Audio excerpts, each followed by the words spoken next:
Va a estar vivo para las redes sociales, así que trata de llegar.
Thank you, sir. Well, sir, this is the aircraft. We're honored to have you here, sir. Being that we put a lot of work into what we do, but to have you here is such an honor, sir. We appreciate being here. Thank you, sir. Southern District of Florida, sir. So, sir, these are our allies of the Dominican Republic, sir. They assist us in our meetings by working nights and days, sir. So they've really done so much. And I'm definitely trying to opportunity that amazing, sir. So, sir, I'd like to give you background on what brought us here.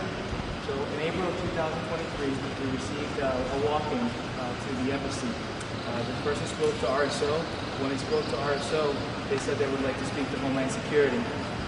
The person, I contacted the person. The person tells me that he believes that there's 2 aircraft that belong to the Venezuelan government that he believes that are sanctioned within the Dominican Republic.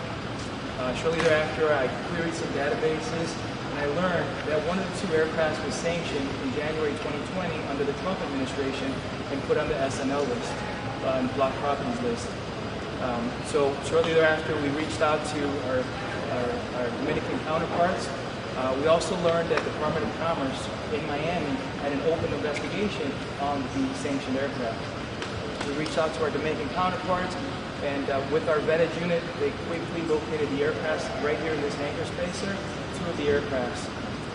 What was of interest to us, sir, was that they were receiving light maintenance and heavy maintenance.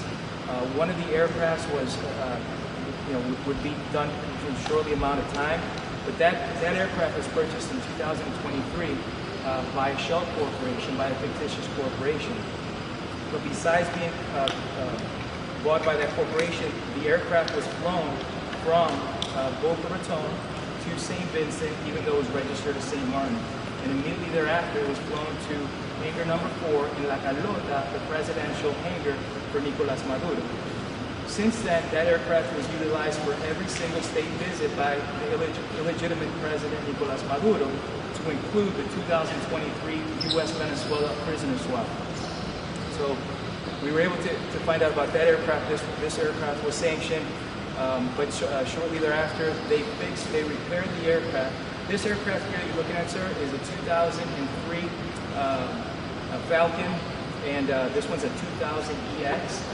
This one here, it was utilized primarily by the illegitimate vice president of Delcy Rodriguez, Diosdado Cabello, Jorge Rodriguez, Delcy's brother, Tarek Al-Sami, and to include other oil ministers. Collectively, the 2 planes they give us a treasure trove of intelligence to include all of their Air Force members, a list of every single one of their Air Force members and all of their personally identifiable information, sir. We found receipts, even though the other aircraft claimed to be a civilian aircraft, the receipts, all the fuels were paid by Venezuelan Air Force. We also find flight manifests. And what's going to be of value as well is the transponders that are located. The transponders provide the flight data recorder and voice data recorder that will be able to get all the information for these aircraft because they would block their signals when they were going to countries that we suspect, as in September 2019, going to Iran. So with the collaboration of the Dominican government, we found out that the Venezuelans that were coming here, and it was primarily Hugo Chavez's former pilot, now Maduro's pilot, with his crew. They came to pick up the aircraft, and we were able to subvert that on 2 separate occasions. Okay? And then, so they flew the aircraft to the United States on September 2nd, 2024, and shortly thereafter, this aircraft needed a lot of maintenance. So, so once the Venezuelans found out that the other aircraft was paid for, they no longer sent any money for this because the other one had been seized. So thanks to the leadership and thanks to the tenacity and the passion that we have in U.S. Embassy Chargé, Patricia Aguilera, she made a lot of high-level phone calls.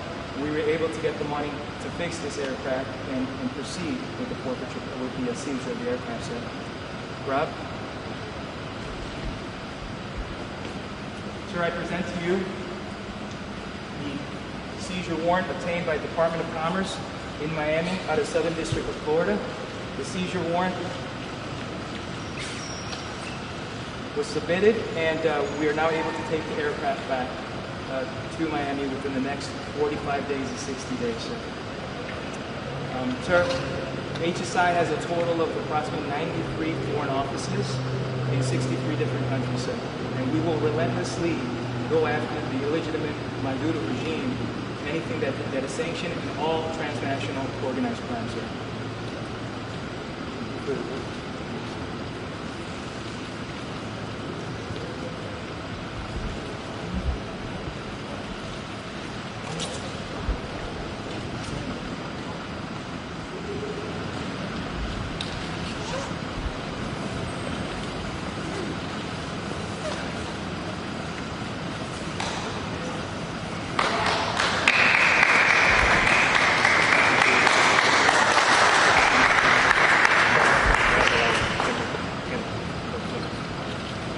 Secretario, ¿qué hará con ese avión?